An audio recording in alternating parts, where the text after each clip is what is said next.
อยู่แห่งไหนเธอจะมีฉันผูกพันจะไม่ลืมกันจะไม่ลืมหากเดือนจะจางจะไม่มีทางให้เธอได้ไกลห่างเราจะเดินร่วมทางไปสู่ฝันด้วยกันตลอดไปคำว่าเพื่อนนั้นมีความหมายไม่ยิ่งใหญ่แต่จริงใจให้เธอ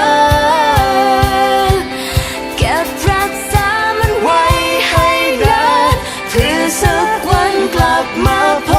บเจอขอให้เธอโชคดีเพื่อนเอ๋ย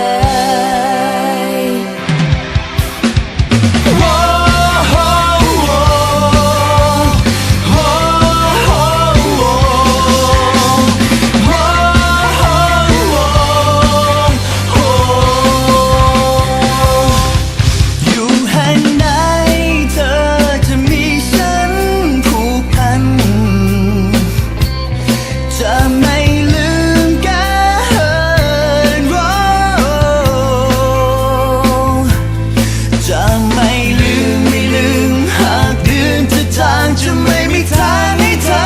ได้ไกลห่างเราจะเดินร่วมทางไปสู่ฝันด้วยกันตลอดไปคำว่าเพื่อนนั้นมีความหมายไม่ยิ่งใหญ่แต่จริงใจให้เธอเก็บรักษามันไว้ให้นานเพื่อสักวันกลับมาพบเธอขอให้เธอโชคดีเพื่อนเอ๋ย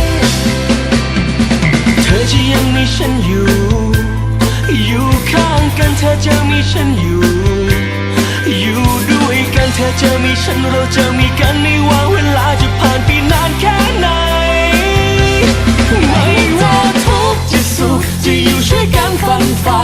จะเจอช่วงเวลาที่ไม่ค่อยดีเท่าไรกอดคอกันไว้จะไม่มีใครทิ้งใคร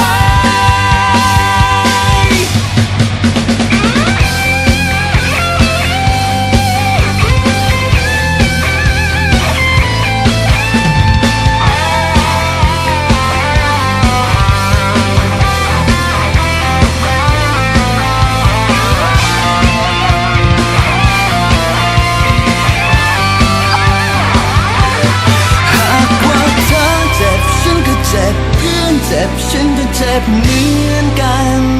โอ้เพื่อนต้องอยู่ด้วยกันจะทิ้งกันได้ไงหากวันไหนสนุกฉันยังสุข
อยู่แห่งไหน